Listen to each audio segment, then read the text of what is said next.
Hello, everybody, and welcome back to another episode of Motivate with Coach Camp. I, of course, am your host, Coach Camp, and we are down here in the illustrious studios of SRP with Mr. Derek Michaud. Now, hey, let's go, baby. Let's go. Occasionally, I will come across somebody that to me seems superhuman. And this week, I know you guys want to settle in. You want to hear about this story. There's going to be more questions than I have time to get answers to. I realize that. I am going to try to be as succinct as I possibly can and get to the point of some things. And I know that you guys are going to be interested. Look, if you've ever done any kind of endurance, anything, it doesn't matter if it's just staying awake for a binge study night because you got finals coming up, which, by the way, we're at the end of another semester, and you're trying to stay up over 24 hours. It's tough just to stay awake 24 hours and study. I get that. Imagine doing something, though, that's physical and you have to stay awake. Look, this week's guest is Miss Savannah Crittenden. She is a teacher at DeSoto Central High School here in DeSoto County, Mississippi. She completed the Viper, the 200-mile ultra marathon. I said that correctly, 200 miles. I'm going to be honest with you. Whenever I first even heard that Memphis had one of these things, I didn't know that we had anything like that. Turns out it was the very first one. So that's a little tease. I'm going to introduce you. I'm going to bring her in, but we have to do this because I am so humbled to say that we have some amazing sponsors that have picked us up. So ask you to stick around for just a second as we have a quick word from my sponsors. Hello, everybody. I just wanted to have a quick second to let you guys know how much it means to me that you are my sponsor. SRP Studios, The Real Hernando, The Rhythm Section, Hardwick, Heating, Cooling, and Air Quality, Estes, Grading, Hodge Homes, Adair, Honey Farm, Miss Hippie Eats, Phones R Us, Ross, Sod Farms and Landscaping, Ivy Rain, Women's Clinic, Tonic POS by Tyler Young, and Coffee Central. Thank you guys so much for being a sponsor. If you'd like to be a sponsor, go to my website now, motivatecoachcamp.com, and click on the button. Thank you.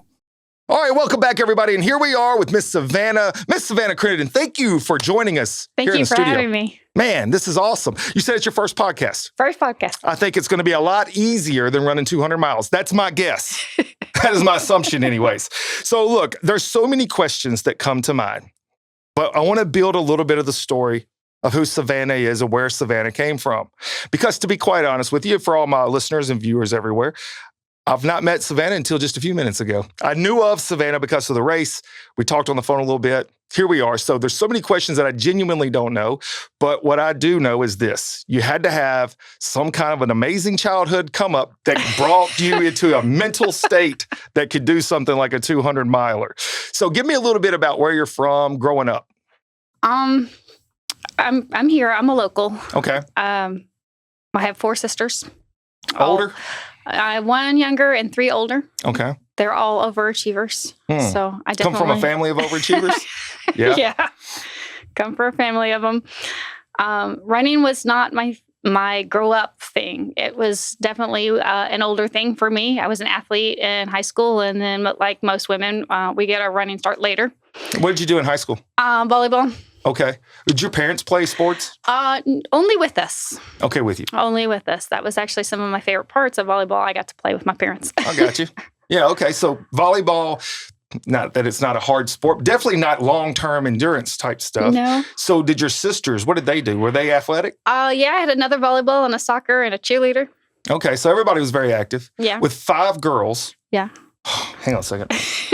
I think whenever I just said that, I realized I have 1 daughter and 2 sons, and she plays like 5 sons sometimes. That's a lot. 5 girls. Yeah. So your parents were endurance athletes in their own right. In their own right. You're right. So for sure. So then when you get out of high school, what are you thinking you want to do for a living? What are you thinking about growing up? Oh, teacher. It was always. From the beginning. And I was always told, you'll grow out of that. You'll grow out of that. Never grew out of it. What was the influence? I don't know. I just knew that that was what I wanted. I struggled reading, and I did the hooked on phonics, aging myself right there. Yeah. Tutors before school. And then, I don't know, one day it kind of switched and people were asking me for help, and it clicked. It clicked. Yeah. So being able to help others, give back to someone. Mm-hmm. And it sounds like, too, just from what you just said, you could relate to their struggle, and it felt probably good to give back. It definitely did. And I remember the day that it occurred to me that people were asking me, and I didn't, it wasn't this magical thing, but then one day I just knew I was the one being asked for help, not asking for help. And that was quite That's empowering. And I would also think that just looking at it from the perspective of a coach, because I've been coaching for a long time, is knowing that you're putting something into someone else's life that's going to benefit them and help them is, in my opinion, so much more rewarding than me putting something into my own life that I'm going to benefit from. Absolutely. I was actually a senior in high school, and I was helping out our middle school volleyball team. And so I've been a coach as well. And I coached volleyball for many, many years, and then archery, and now I'm a rock climbing coach. What? So it just kind of... I gotta write that down. It was just one of those things. And as you are a coach as well, that is one of the most rewarding things. Absolutely. And that's why I like team sports too. Not that a person with an individual sport, there's less of an accomplishment, but when you have a team sport, you have to count on other people for your success. Right. And as a coach, you recognize that your success is only played off of your players. Right. So being able to give them the best opportunity to be successful and see that come to fruition is just so rewarding. Yeah. It's funny too, because in the classroom, when I started teaching, because I teach at Southwest, for those of you that haven't kept up, and you should be, and if you haven't, I'm ashamed of you. So I teach at Southwest. I brought the same concept, because I've been coaching for so many years, of coaching. And that's where my students started calling me Coach Camp, which developed the whole thing that we're at today. But it was because of the coaching aspect and instilling other people, giving them a belief in something that they couldn't see themselves. Right. So at some point in your life, I have to believe somebody had to look at Savannah and say, Savannah, do you know that you're capable of this, and you never saw that in yourself? You know, I don't think anybody said those words to me in so many words. Yeah. But I'm going to go a little sap on you. That's okay. The one that was always 100% in my corner from day one was my mother. She was the one at home doing the Hooked on Phonics with me. She was the one driving me to practice. She was the one making this 5 kids work, you know? That's an inspiration. And she was for all of it. And I there was nobody I admire more than that presence that was always there. Unwavering belief and faith and being there, being present. When you're young like that, do you think you recognize the sacrifice and hard work? I don't think I did. We often don't. That's why I asked the question, because it's easy to get lost in the moment. It takes time to have perspective. Right. You also have to go down some roads yourself to really connect dots. Right. And so looking back on it as well, a lot of my experiences, there were times people were doing things that were inspiring me or motivating me that I didn't recognize either until I got down the road. I look back and I'm like, oh, that's kind of why I had that passion or that fire to do this thing. So your mom was actually being the great influence and motivator to push you, which also probably plays to your sisters. Yeah, it wasn't lost on them. I'm sure. So you guys were all competitive with each other? No, the 3 older were a little bit older. And then my little sister and I were together, and she was a soccer and I was volleyball. I don't remember feeling competitive. Even our game nights aren't competitive. We all want each other to win. That's interesting. Now, that is different. I'm going to tell you right now, that's different. Because I have a younger brother. I only have one brother. And he's 6 years younger, and I never let up. I wanted to smoke his tail at everything we did every time. So that's funny though, but that's good because that supportive care does play into being a coach as well. Right. So then when you get out of high school, do you have a game plan besides teaching of like other things Savannah's going to create around her life? Because teaching is very specific and you know what you're going to do with that, but were there other interests that you had? I don't think so. I mean, I read a lot, and then I got into running. And how old were you when you ran your first race? My first race, I was 29 years old. And a friend of mine's godmother was like, hey, you should do this 5K. And I was like, well, I run 2 miles. I could probably run 3. And it was that very first 5K. It was the, the Humane Society race.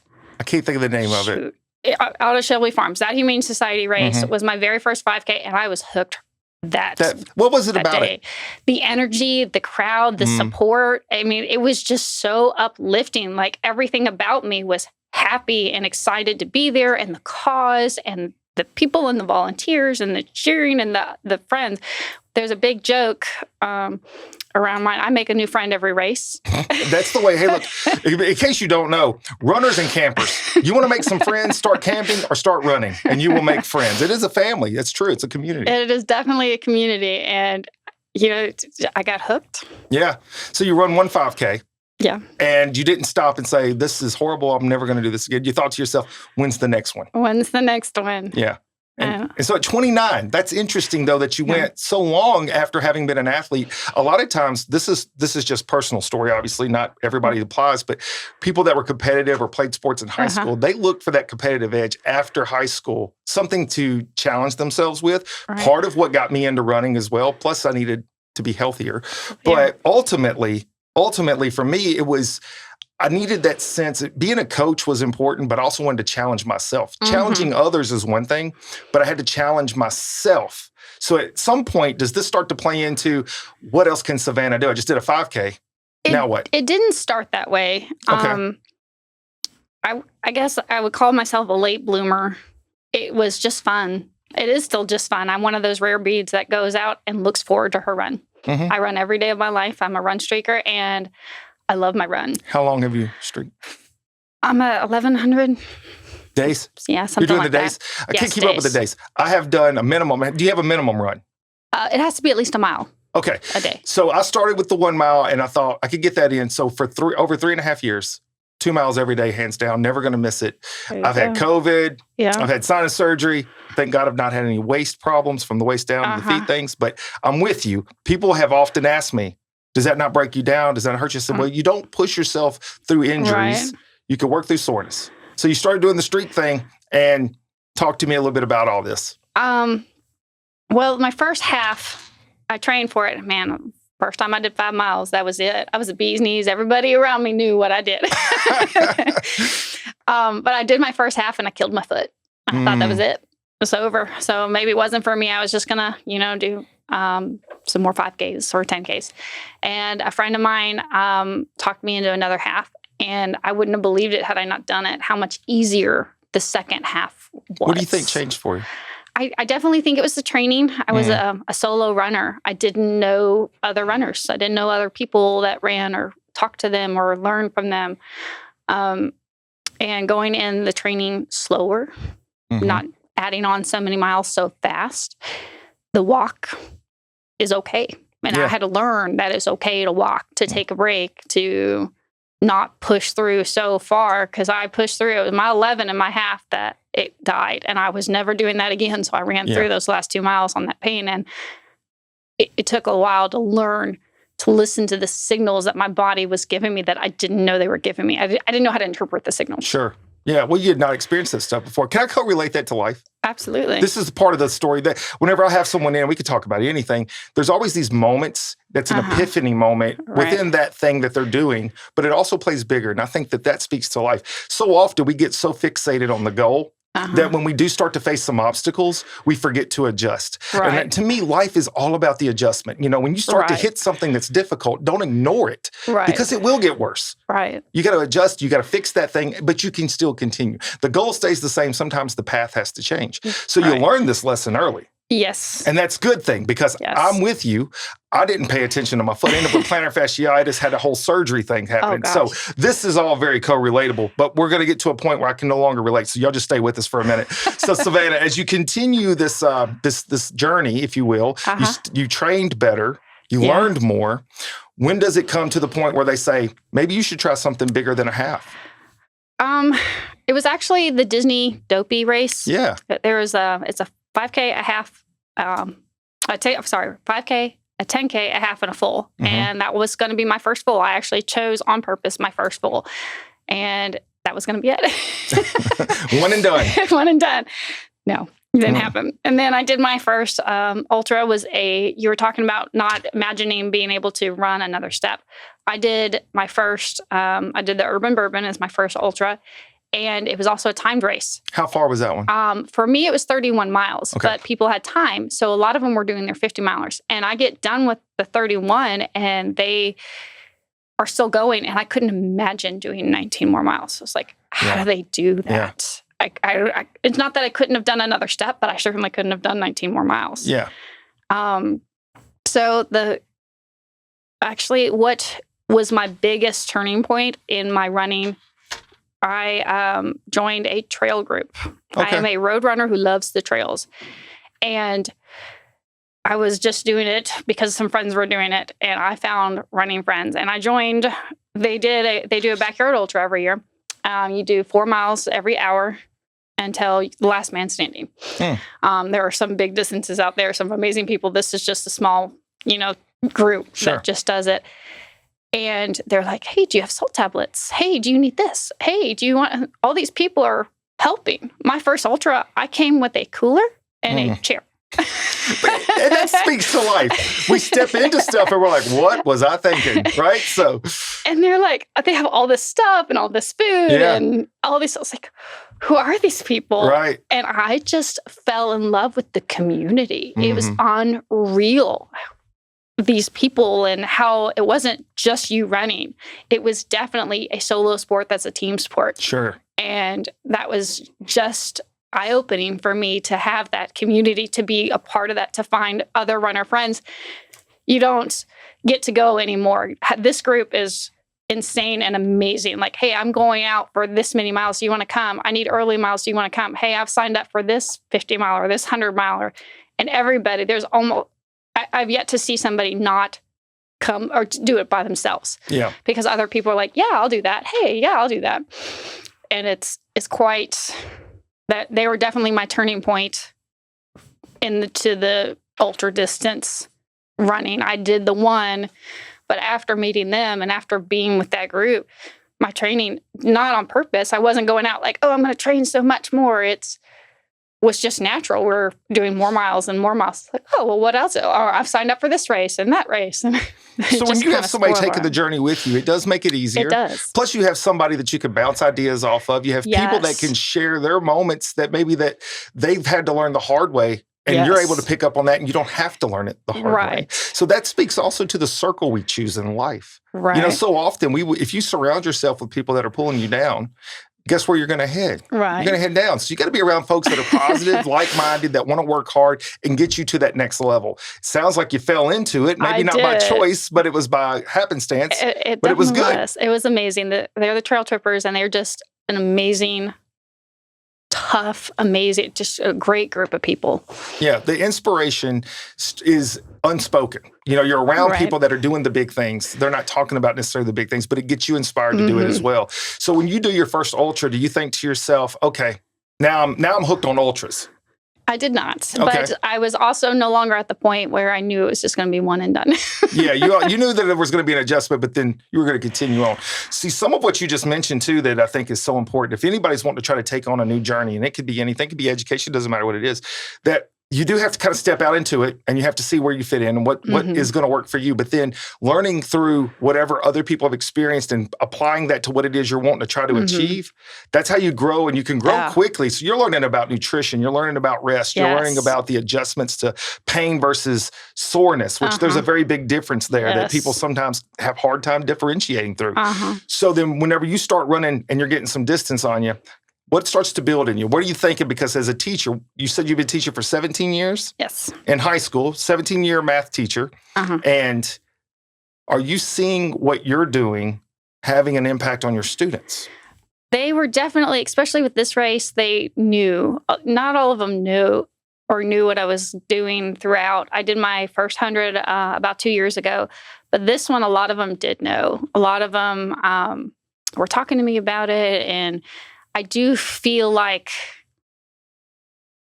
going in, they were able to connect with me. And I know it's hard to fathom this kind of distance, but, there's that professional boundary with some of the older kids. But then there's also, you can relate to them on a different level than the younger kids. And I feel like this opened that door for the relatability for some of the kids being able to, they came talk to me. Some of the kids that I didn't even have came and stopped and talked to me about things. And I feel like I was able to share and help them on their journey with some of the stuff that I learned. What you got to know is the inspiration behind something that is superhuman to most. And it really is. Be humble. I get it. That's who you are. But the thing is, it really is a superhuman feat when you think about it. To be honest with you, my first time that I tried to do a marathon, I went into it very naive, very uneducated to it. And at the end of the race, 26.2, I was so determined, which I'm very stubborn. By the way, anytime you're going to do something tough in life, it does help to be a little stubborn. Yes. But I also said, I'm never doing that again after my first one. I'm like, How many have you done? I'll do 34 next month. So there it is. So the never say never thing, I guess, has a lot of fact to it. But the reality was I wanted to push myself, not because I wanted to impress others, but because I wanted to see what I was capable of. But then what I started to realize was when I was doing that, I was inspiring people around me. And that became a bigger picture because now I realize I'm not just doing this for me.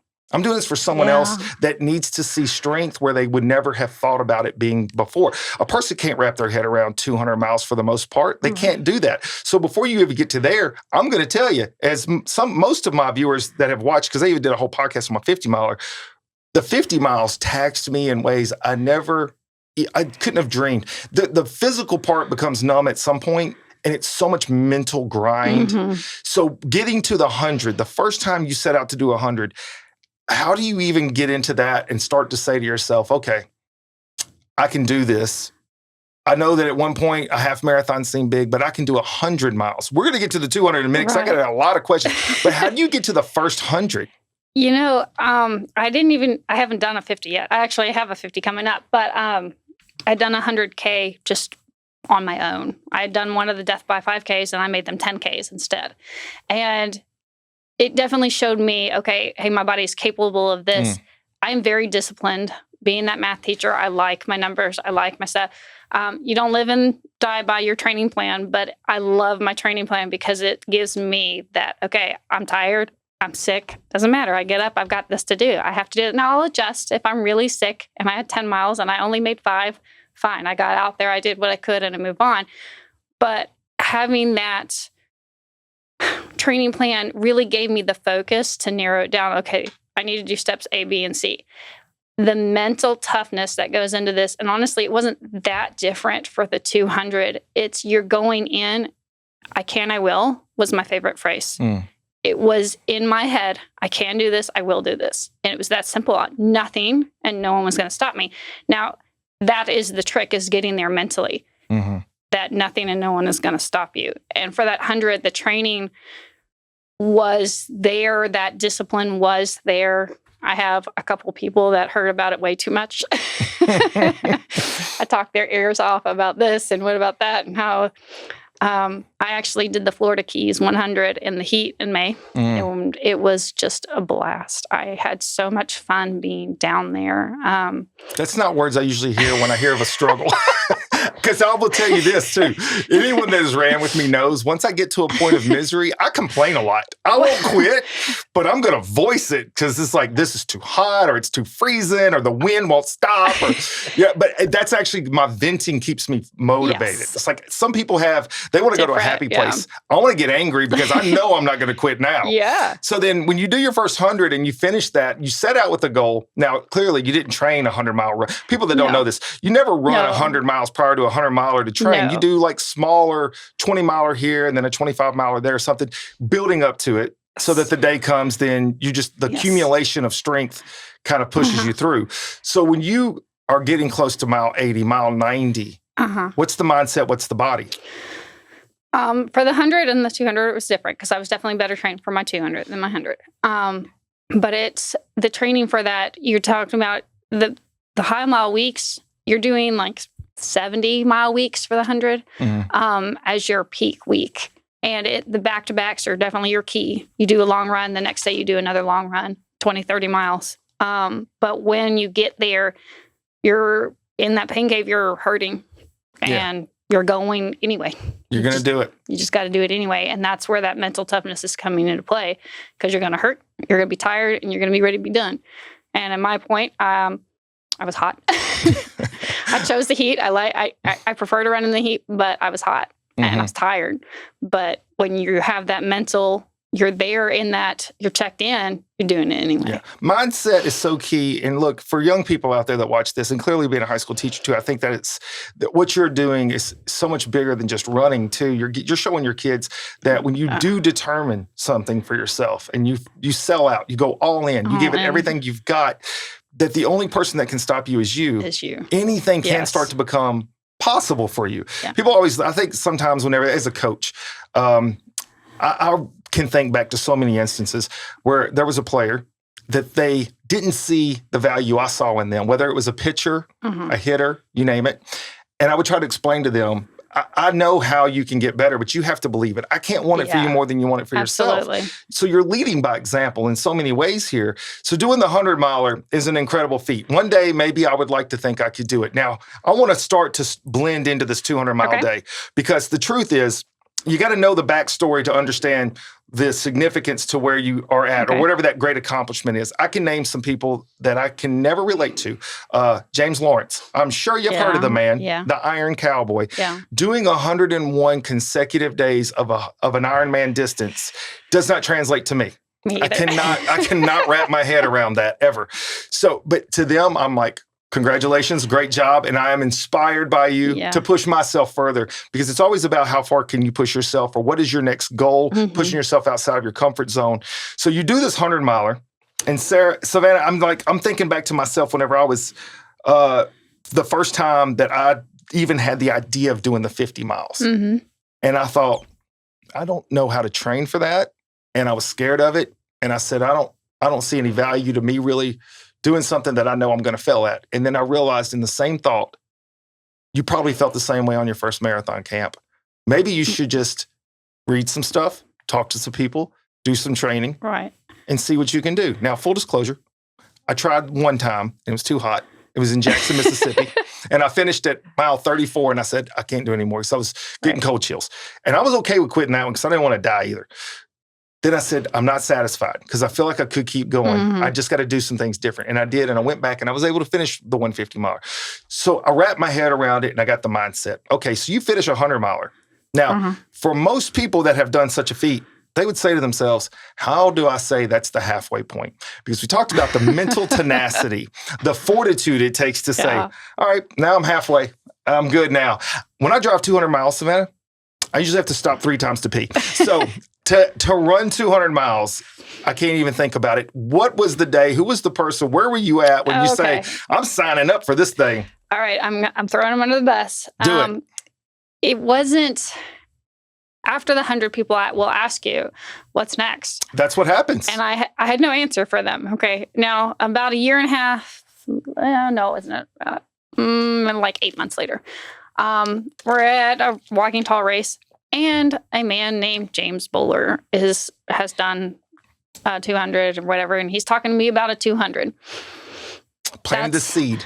That's the race director of the Viper. Oh, imagine that. He was talking me in it, man, and I love it, because somebody got a candid of us talking, and that was the very conversation that he was putting that seed in my brain. Now, if I didn't want it, if I didn't nurture it, if I didn't water it, it would not have happened. But he planted that seed in that moment about the 200. And, he contacts me a couple months later. Hey, I got a 200 coming. You running it? Wow. I was like, yeah. Wow. I'm not doing that. Are you married? No, sir. Do you have kids? No, sir. So you don't have to worry about the dedication to time away from it. Correct. Yeah, because that was another thought too. I didn't think to ask you about family, but it's like, where do you find the time to train? So how much training does that take for a 200 miler? Now, I actually felt there was one aspect that did trip me up, but I felt like I was very well trained going in. I was going to do several 2 a.m. runs. I knew the loop. So I had some people that were also doing the Viper that are local. We met, we came out at 2 a.m. and we were running. I did a marathon at midnight at my school before school. It wasn't supposed to be a marathon, but 10 turned into 26. It just happened. That's wild, but that's what it takes. Yeah. It takes those night runs. If you really want to do it, you're going to find the time you're going to get up and run at 2 a.m. You're going to get up and run at midnight. I was running 20 miles before school. I mean, I run better in the morning than the afternoon. It doesn't mean I couldn't have done it in the afternoon. It was just where I found my time to do it. Yeah. You can definitely make it happen. I do have 2 jobs and family, but not my own children. So it did help that I didn't have to worry about that. But still, you're managing life. You still have responsibilities. Right. Clearly, there's a lot going on, but the time consumption, because if you're going to dedicate yourself to a process that's going to be super hard. Look, if you're going to get your doctorate's degree in something, it doesn't matter what the thing is. If it's a high demand, very difficult task, it's going to require your attention. Yes. There's going to be sacrifices. There definitely were sacrifices. So that's clearly a big part of the 200 miles is Correct. not just the completion of the race itself. It's the build up to it. It's the preparation for it. And I really feel like that preparation was developing the mental toughness. Overall fitness, it wasn't just running. It was weightlifting. It was stretching. I was very religious about it. I got the Normatec sleeves for my legs. As for recovery, recovery was just as important. I ended up seeing Dr. Stacy with Move Better physical therapy. She would dry needle because I just had that done today, by the way. Oh, I just said it. You said that I had a little bit of trauma, but yes, it might work well. It is. It was once. I did it once so far today. Oh yeah. But please, I'm sorry. Continue. Every time it hurt. It does hurt. But it got rid of it because I was fighting shin splint. I was doing 90-mile weeks, and I had to do something else. And I struck up a conversation with a lady at my gym, and she's like, have you ever heard of this? It's like, no, I haven't. And I got to the point where I was going to her every other week for a little while there because she was taking care of me. All right, what area is troubling you today? Because that recovery was just as important as my training. Sure it was. Or it was going to take me out.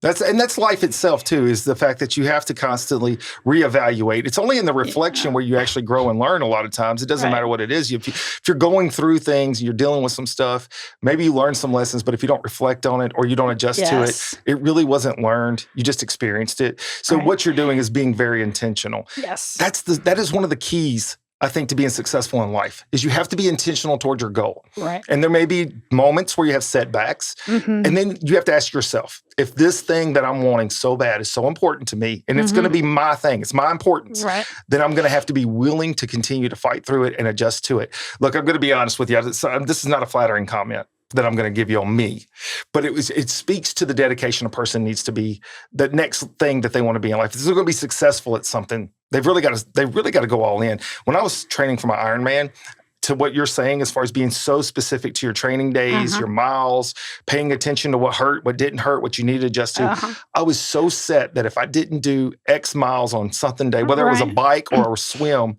then I probably wouldn't finish. And finish had to be the thing I did. It wasn't like I was going into this to see, well, maybe I'll finish. No, I was going to finish. I was going to do it in the time span.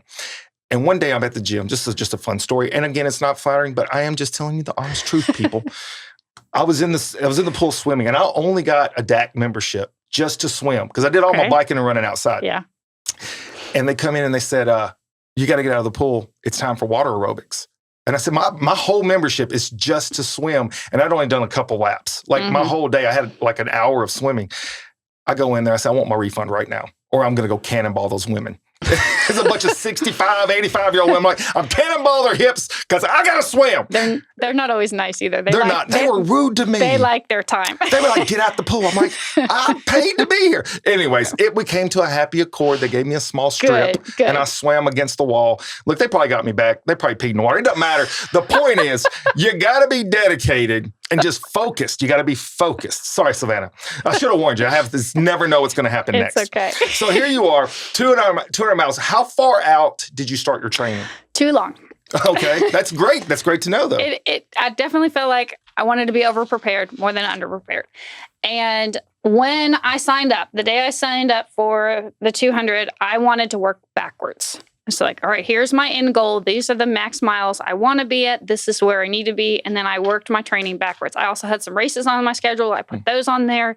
And then I worked backwards. Now, so when I started, I had 30-mile weeks. I do 30-mile weeks even in my slow seasons. Okay, so it was nothing. But I officially started 9 months out because that's when I signed up. And I wanted to be at the right spot at the right time.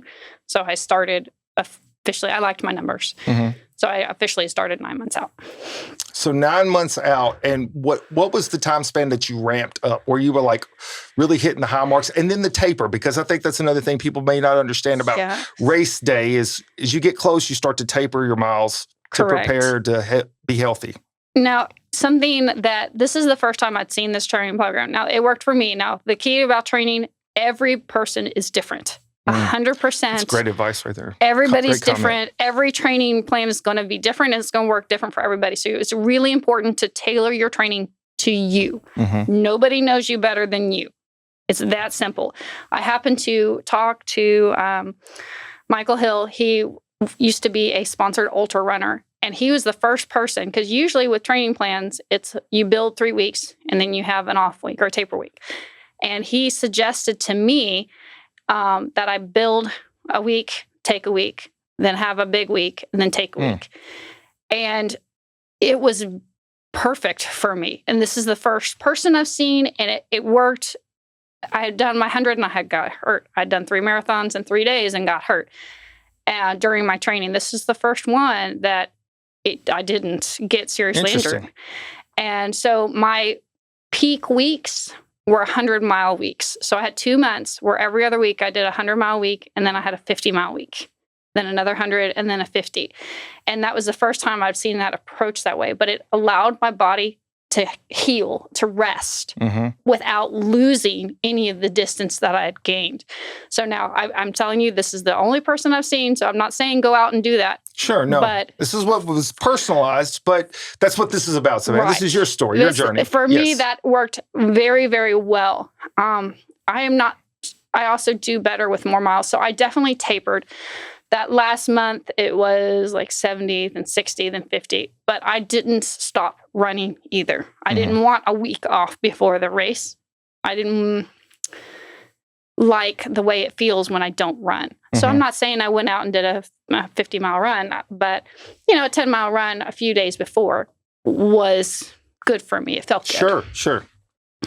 Did you do a mile after your 200-mile, by the way? Just got to throw that in there real quick. Of course I did. So I'm just like, man, I know whenever I've done my 26.2, my 2 miles afterwards is usually a walk. It's not much of a jog at all. So I'm just thinking 200 miles, crawl can count. Well, so you do your taper. Was there any problems going into the race? Did you have any health issues? I did not have any going in. Okay. I was pretty well set. Dr. Stacy did a good job making sure I was patched together. I was well rested. I didn't have any I'm watching this area. I need to be careful with this. Hip issue, stuff like that. Nothing specific. Yeah. No. Okay.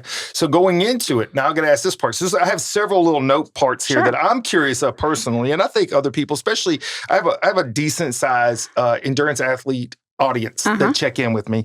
What was your fueling like? Like, what was the things you went to hydrate, for nourishment? This race was different than my 100. My 100, I got to the point where all I wanted was Ruffles. This one, I have no idea why, but I had no trouble with food. We had an aid station that was very well stocked. He did a good job about stocking with different things, but I also know what my body eats and it doesn't eat. I don't eat grease. I don't eat like the other stuff. So I went and got my own stuff. I got Ruffles because, that's what worked last time. About peanut butter and jelly sandwiches. I ate a lot of those. Sometimes, because it was local, they did bring me like a turkey sub or something like that. Man, I had a turkey sub once on a race. I ain't kid you. When you're running and you're depleted, man, that tastes so good. When I was running, I wanted my water. I carried my water everywhere. That's all I want. But in between, Gatorade gave me that little bit of sugar. It was really delicious at the time. Yeah. But for some reason, I didn't have any trouble eating. I didn't have any trouble going to the restroom. My stomach was never upset. So this one, I have no idea how I got so lucky, but it was smooth. There's such a balance too, because you got to have salt. You got to have sugar. I did the salt tablets this time. Okay. So yeah, if you get imbalanced on these things, you start having cramps. You start getting cold chills like I did. It wasn't hydrating enough. You got to have enough fluid intake. But if you have too much fluid intake, that can make you sick. If you have too much sweets, it can make you sick. So there's this whole constant back and forth. And the protein, you never know. And so for me, it's always been peanuts. I went straight to peanuts and then salted peanuts, usually, because now I'm killing 2 birds with 1 stone, so to speak. So those things all take time to develop and know what works for you. Goo packets. Not a go for Chris. Not doing goo packets. I bought them for if I couldn't eat. If I didn't want to eat and I had to force myself. I actually do the hummus because it's more like applesauce consistency. But I bought them and I had them, but I never needed them.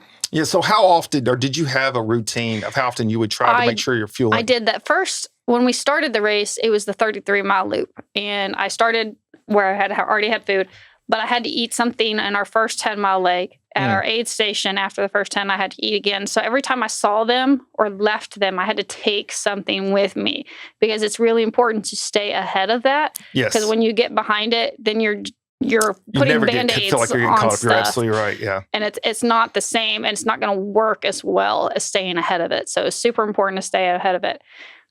This time, there was a bath when the end of it, we were at a 6-mile loop. And there was a bathroom, actual bathroom, not a porta potty. And like clockwork, that was my bathroom. I made sure that I got to go with it. That was my cue that I was hydrated. I was being very aware. It's a little personal here, but y'all check your urine. Make sure it's clear. If it's not somewhat clear, if it's brown, yes, you need to stop. You're 100% right. And my 100, oh my God, I almost died when they said, "Oh, it's clear. Good job. I'm proud of you." I'm like, thank you. Yeah. But luckily this one, it's important to make sure to look for those signs, look for those signals. I know that especially with this kind of distance, people tend to get delirious or they get out. So as long as you can be focused and in there and aware, the better it is for you to make sure, or having that crew to check for you, to lose some of the privacy boundaries to make sure that you're okay. So that somebody else has eyes on you as well. Look, rhabdo is a real deal. Your kidneys shut down on you and it could kill you. It could definitely hospitalize you. Just to kind of relay a little bit of what you're saying too. So I was part of a medical team for a guy that tried to do the race across America. Are you familiar with this bike race? Starts in California, ends in Annapolis, Maryland. It's around 3,000 miles. You have 12 days. You're biking like almost 200 miles in a given, like every time he went out, he was like at almost 200 miles at a pit stop to the next. That's amazing. It's insanity. And being on the medical team, that was one of my things. I had to look at his outputs every time to make sure that we weren't getting into a danger zone. Right. And so you're hitting on stuff that, you know, if you're not in the community of pushing yourself, at least on a physical aspect, maybe it's like, oh, this is kind of weird. No, it's absolutely 100% on point. And great advice too. So then you get into the race itself. How far do you go, or do you have a moment where you start thinking to yourself, I'm having some issues? Because I think that's common too on the 200 miler. On the 200, I didn't. You never really had a hiccup? I other than the weather. Yep. So that's where I was going to go next on this, was if you didn't have a problem. So how far into the race was it when the first weather event kind of came along? So this race was 6 laps of 33.3 miles. And we got the first 34 under our belt. And it's about 2:00. We're coming back at the end of the first lap. And they're like, the National Weather Service is kicking us out. They said, you have to pack up. You have to leave this spot right now. This horrible weather that we haven't seen in I don't know how many years is coming through, and you've got to leave now. Yeah. So then we had the start and finish, and then we went to our other aid station and packed it down because that was going to be our new spot, but we had to go. The race director, we did leave knowing or hoping that we would get to start again at 7. But I mean, we come back to that other aid station and all of our trail system, or not all of it, I'm sorry, that first section, that first 10 miles was completely underwater. And I don't mean a little water. We would have, as tall as I am, it was taller than I was because the river had flooded. So this turned into a triathlon. You're swimming now. An aquathon. Swimming, running. And it was too flooded for us to do that section. So then we got moved to the other one where we would do 6 on the Tortoise Wolf trails, and then we had a 5-mile loop that was some of the Tortoise Wolf and some around on the road. And we did a couple laps on that at 7 a.m. We started that again, and then the water levels were rising still because it was still raining on us, and the Tortoise Wolf got too dangerous. We had river crossings that were not river crossings, and there were bridges, but we couldn't see the bridges. And I know that one of my friends had gotten pinned to a bridge. The water filled up her poncho and pinned her. Oh my gosh. And thankfully... On that race? On that race. Oh wow. Pinned her against the bridge, and thankfully another runner had been passing her helped her out of that. But it got too dangerous for us to run on that one. So ultimately we ended up on the road. We had a 6-mile loop on the road that we had to finish on. So you said at one point there was a 17-hour break. Was that the very first break? So they shut it down. First. Do you guys go home during this time? How does that work? They told us that we had to find shelter, and there were people out of town that were in campers, and they're like, people open their homes to them, and so I lived close enough where I was able to go home. And let me tell you, when you're checked into a race, when you're ready mentally to go, having to stop, I was like, do you stay checked in? How much do you relax? Do you have to restart this? That was the most mentally messed up part of the thing was because I didn't want to lose that check in, that focus for that race. And I was terrified that that was going to kill it before I'd even really gone into it. 100%. Look, my producer, Derek, before you got in here, I was telling him a little bit about what I did know about the race itself. And knowing that there was a break, I didn't know it was 17 hours. He was like, well, is that good? And I was like, no, that's actually really bad because when you start something, your mindset is the go till you end. And when you end, you're done. The hiccup is a problem. You could relate this to sports. I like to think about baseball. I'm a big baseball guy.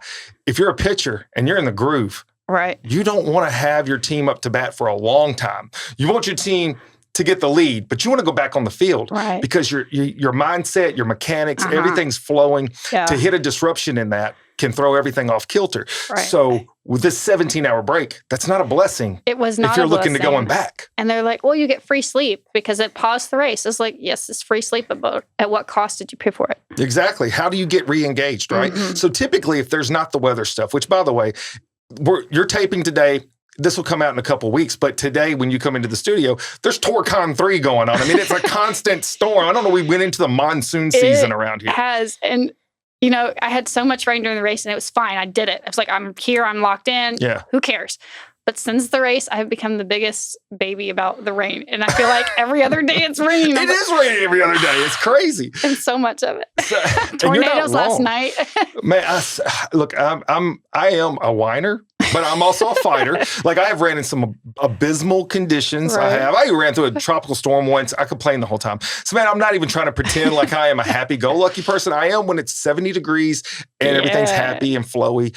But you put 25-mile-per-hour cold winds in my face, I'm griping, not to all my runner people, but in my head, maybe to my wife. She doesn't like it. That's why she don't run with me anymore. But anyways, so when you take this break, typically that's not the case. What is the time frame they give you start to finish on a 200-miler? So this one, he had a very generous cutoff. We had 86 and a half hours. That's over 3 days. Yeah, 3.5. And I estimated walking into it that it would take me about 70 hours. And not including the break, it was about 67 that it took me. So if I took a decent nap, I hit my goal about what it was. But I came back the next day and I was talking to some of the other runners, just like, do I get to count this as my 200? But after everything we went through, having to stay in, and I still ended up finishing almost within that 86 hours, even with that 17-hour break. I couldn't imagine another race taxing me mentally like this, to having to keep going through. And thankfully, I did come to that by the end of it. But I was like, do I have to start over? Do I have to keep going 17 or 34 more miles? There's all that mental stuff was going through and playing with my psyche. It's like, what do I take from this? How do I interpret this? How do I stay on? How do I keep going with it? And it was definitely something coming in that, especially that next day, is like, what do I do now? How do I approach it and attack it? So I could tell you this much, that what you're saying is the same thing that I think can be correlatable in a lot of ways, is the fact that people have an idea of what something should look like, to envision what success should be. And then sometimes things are not panning out the way that you had thought, or they should have happened. Something way beyond your control. And we can get lost in the path thinking, well, this didn't come out the way it should have, even though you did achieve the goal. I'm going to give you the example. I have a friend that just recently graduated their bachelor's degree. They're almost 50 years old. They saw that as being some kind of lag. I said, dude, do you understand how many obstacles you had to come over in your entire life through family, divorce, jobs, all these things, and you battled and you finally got to that thing you wanted so bad? That is a bigger picture. I do feel like 100% you nailed that, but it took me a minute to get there. I understand that.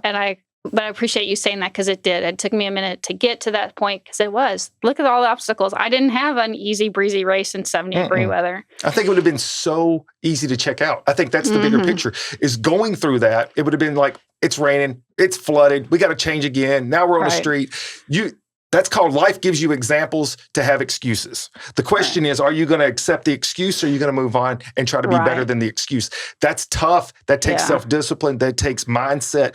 That takes determination. That takes being stubborn. So man, if you didn't have those things built into you when you were a kid, there's no way you come through that at that moment in your life. All of those layers gave you what you needed to overcome something that I would say more people than not would have given up on if they could do a 200 miler. And this is your first one. That is my first one. So you're looking at this and you're thinking to yourself, this ain't fair.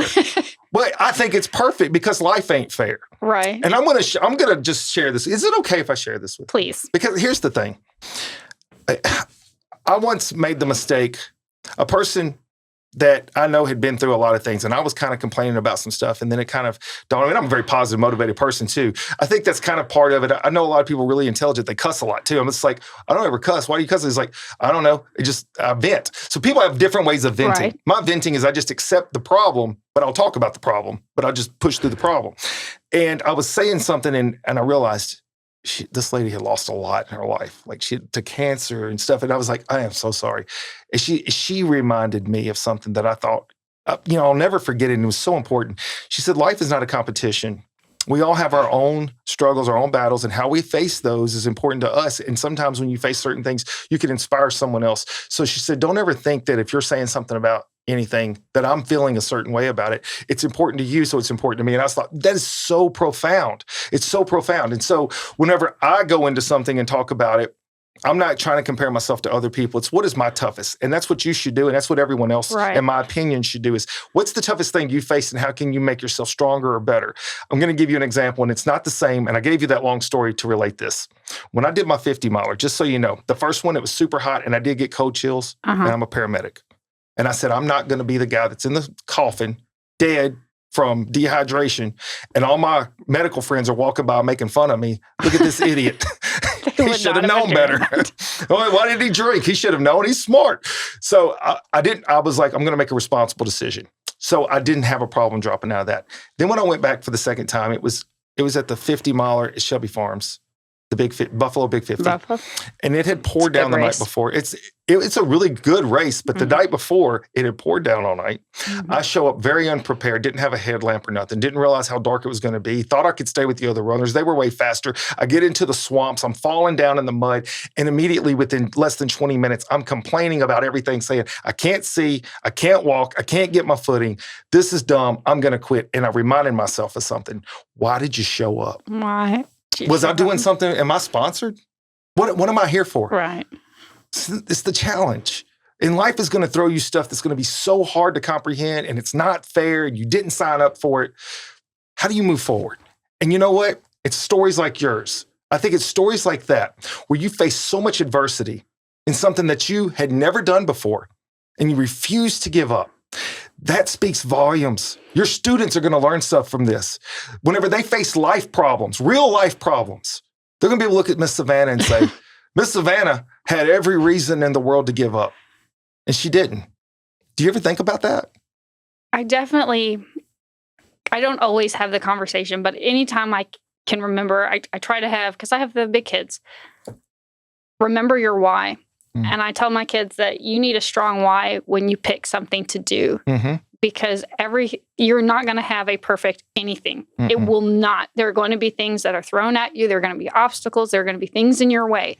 And if you have a weak why, it's going to crumble.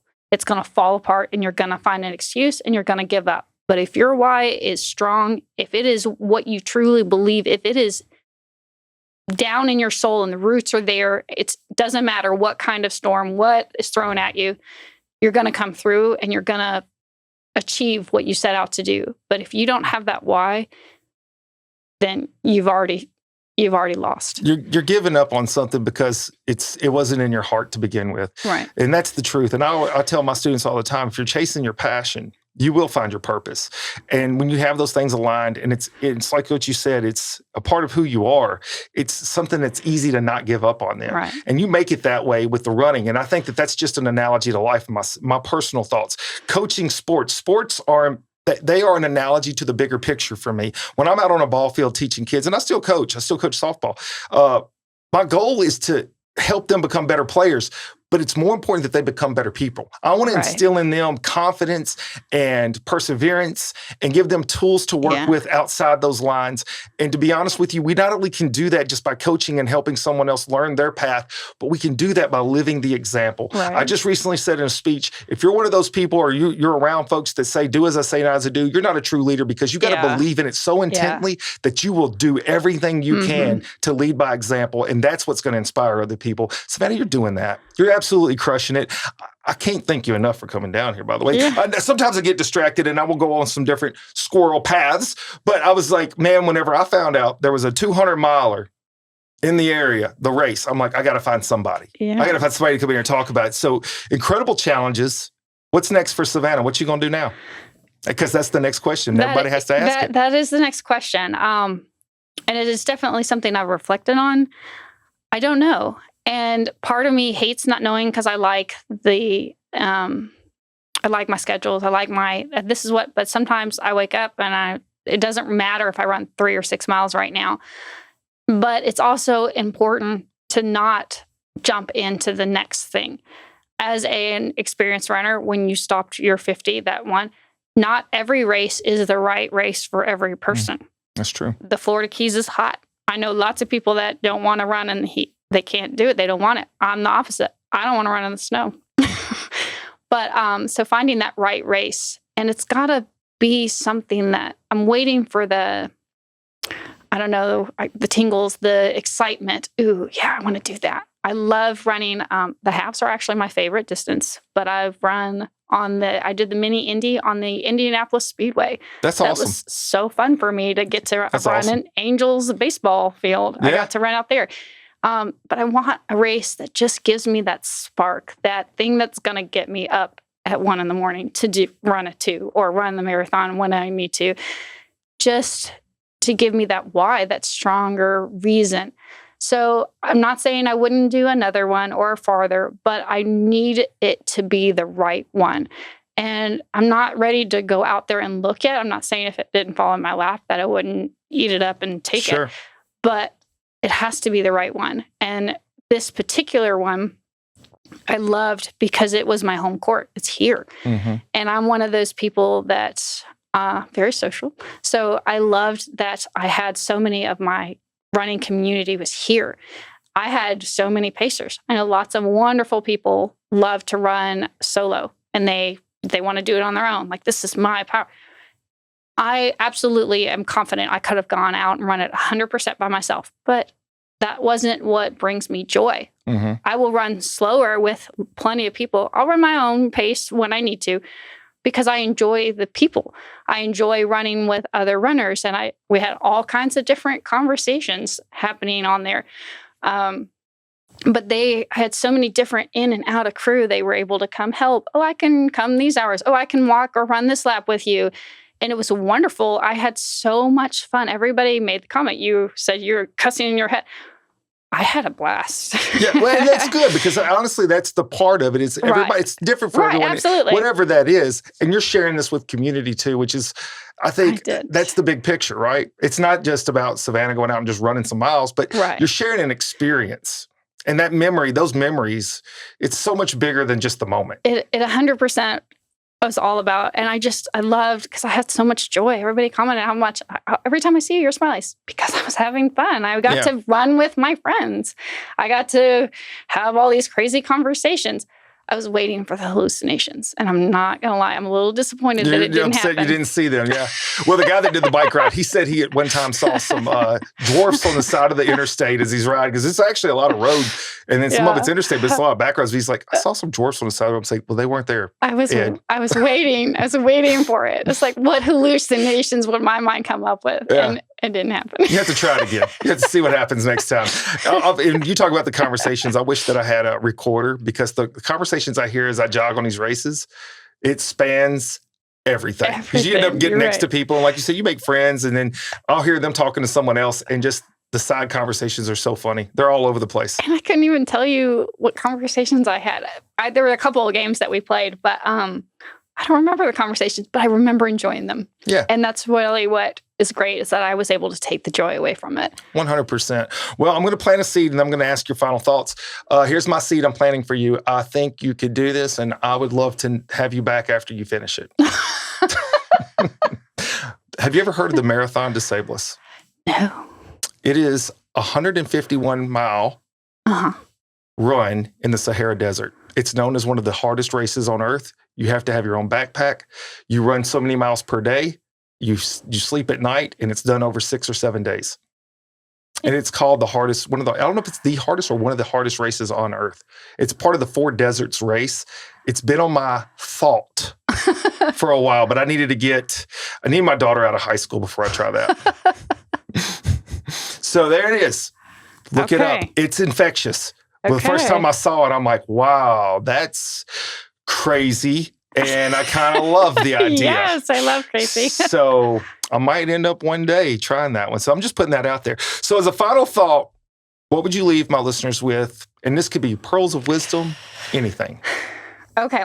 I've been kind of having this in the back of my head. We talked about the mental toughness. Okay. There is, I'm putting a plug. Steve Magnus wrote a book called Do Hard Things. And it's all about developing your mental toughness and redefining it. It's not about doing a hard feat, a physical feat. It's about developing the mindset to be able to do it. And I would definitely say if you're a distance, that mental fortitude, you have to have it. Or it's so hard as it is. So if you don't have that mental fortitude to get through it, then you're going to have, you might fail. You may not be able to get through. And that's just something that it definitely spoke to me on a lot of levels to develop that being able to go when you're tired, being able to go when it hurts, when you're in the pain cave, being able to go through it. So I would definitely say that mental toughness is going to be what pulls you through. Mental toughness is something you have to develop. It's not anything that just happens. It has to be intentional. And a lot of times you have to push yourself outside of that comfort zone so that you can experience that difficulty and know that you can get through the next thing. Because a lot of times, I think our limitations are only in our minds. There's so much more that we're capable of as people. And that's a fact.